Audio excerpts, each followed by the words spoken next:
on. So Nikindada, are you ready? I am ready. Let's do this. Let's do this. Awesome. So tell me. Oh, wait. Are they recording? Yeah, they're good. Okay.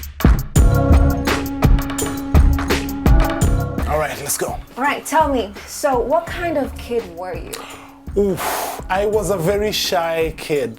I was so shy, people didn't even know I existed.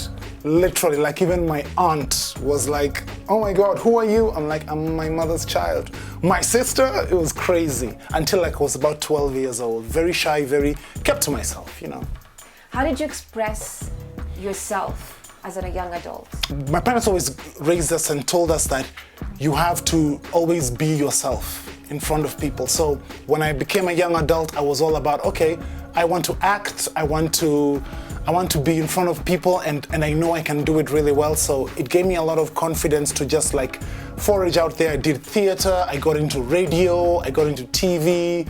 All that, it was thanks to just my parents telling me, yo, when you're out there, do your thing, express yourself. Don't matter what people think.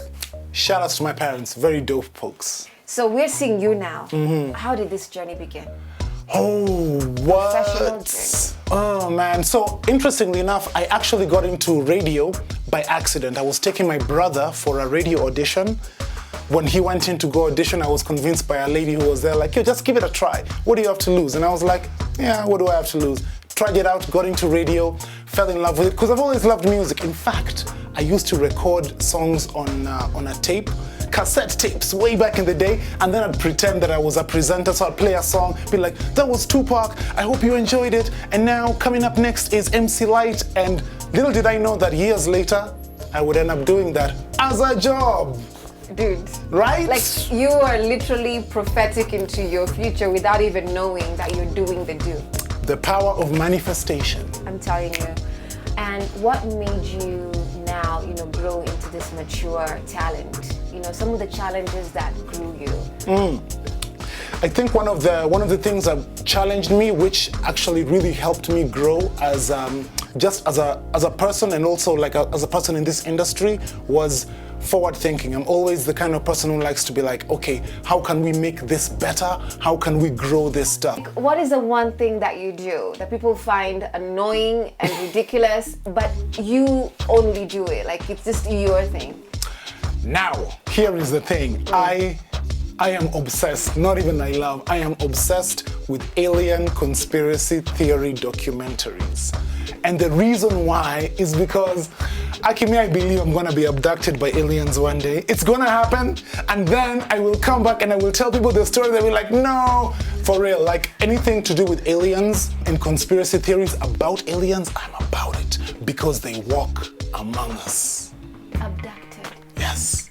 I just hope they don't do those random probes, But an abduction, let's go see your planet, Kidogo, I don't mind. So what is the one thing or something that pleasantly surprised you about the show, What's Good Africa? The coolest thing about What's Good Africa was it introduced me to so many cool people. Like I was like, how do you exist in this same country in the same city? We live in the same city and I've never met you. I have met such incredible people. I found my tribe when I got into What's Good Africa, and that's the thing I love the most. Can I have more drinks? Why, thank you. You're too kind. But hey, that is enough about me. Remy, it's your turn. I want you to get on the hot seat. I want to find out more about you. Let's do it. Come. All right, okay. Come. Her name is Remy Majala. Yes, it is. And we are curious to know today, what kind of kid were you? Wow, well, like you, I was really shy, like chronically. And I loved to dream. Like I had a lot of scribble books, which I could just draw what I felt and what I wanted to do. And I would always envision myself now. But I was that kind of kid, shy but very deeply aware of things. Tell me about the transition now from dream a child, you become a teenager. Were you still dreaming? I never stopped dreaming. Nice. So what happened was when I was getting older, I believed in what I wanted to do more, because I felt like the world I'm living in that moment was not serving me in the way I wanted. The good thing is my father, was in the education sector and all, and the way he believed things should be done were not like in the normal way. Like he always pushed us to be more and be different. My mom was a nurse, so she was unconventional and conventional in the same breath.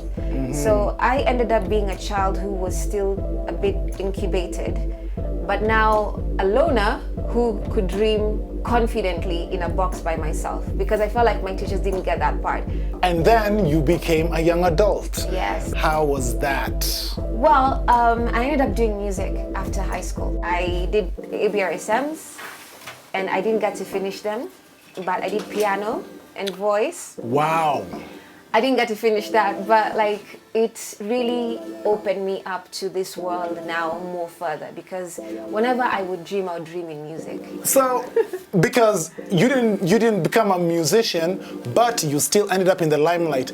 How did you get into media? Wow, that's a long story, but to make it short, one time on the radio I was listening to Hot 96 and they were talking about the MTV VJ search, and I was like, wow. So I called in with my arrogance and I said, listen, I'm the one you're looking for. And when they heard that, they're like, really? She's so confident, come in tomorrow. What? And host the show with Albert Josiah and I'm like, I'm coming. I was so freaked out. I was at that audition. Dude! I bombed. I was I terrible. also bombed. I What? did not make it, but like I remember I was among the finalists, and that's where it reached. That's But what's Albert Josiah was my friend for a long time, so he kept advising me. He's like, listen, there's a short way to media and there's a long way. You can go into theater. And I'm like, I've always wanted to act, but I didn't think this is the way it would begin. He's like, well, there's National Theatre. So I started acting, and for 3 months, and I went to Kitchen 4 with Kev, and then he was doing an interview there. I met Shiko Kaitani. And then I became an intern under her. It's a long story, like it's been a journey. And that's what makes it amazing. It's because you start from the ground up and you just keep pushing until you get to that point. If you were to sum up your experience with What's Good Africa thus far, how would you sum it up? The beauty about this journey is it's been very inclusive of the person, the interviewee, and you as an interviewer. So I've also learned to really bring myself out, get out of boxes that I put for myself that I didn't even know were there, and grow in my knowledge of the continent, Africa, and worldview. I mean, I would read things right now and not in the same way that I did. And I used to believe I was such an information junkie, but right now it's like on triple. I'm just not the same person. I think, it's so funny that you said crazy, because that is what some of my friends are like, what is wrong with you? Like, For are real? you fine? Yeah, because there's this thing I have, and I know at this rate it's a bad habit, because sometimes I can do it with everyone in the room and I would not care. Like when I'm in a zone, music is very healing. Whether I'm having an extremely good day, in between day, like blah, or a sad day, I'll always have my earphones on. The thing is, I don't listen to music normally. I listen to music like the stereo, the bass, the strings, the what. Like I hear things that, naturally. And then I'll be like, did you hear that part? And they're like, did you hear that riff? The ding, ding? yes, like, and they're like, What? no, just listen to the bass is good. I'm like, no, I can hear all those things. Like I just found myself like that. You literally, like, you feel music, you don't hear it. No. Like if anything, if you want to get me in a good space in any way, tell me about the song. So if I really like it, I'll download it on my phone and then have my earphones on and take it apart. Imagine we've done and these guys haven't figured. I see Wanoma. They will come, they will see this and they'll be like, yes! I know they did Ah, that's what's up. So anyway, you ready for lunch? You wanna go? Yes, I could eat. All right, so- Definitely. Anything with fries. All right, Tunde, let's go look. I don't even know I sat back down again, but Ah, yes, sir. it's a wrap. It is a wrap, like Christmas presents. Oh, you're switching? Oh, that's good. Yeah, Yeah, let me get let's this. switch that up. Let's go. Hi. That's our job is done. It's over.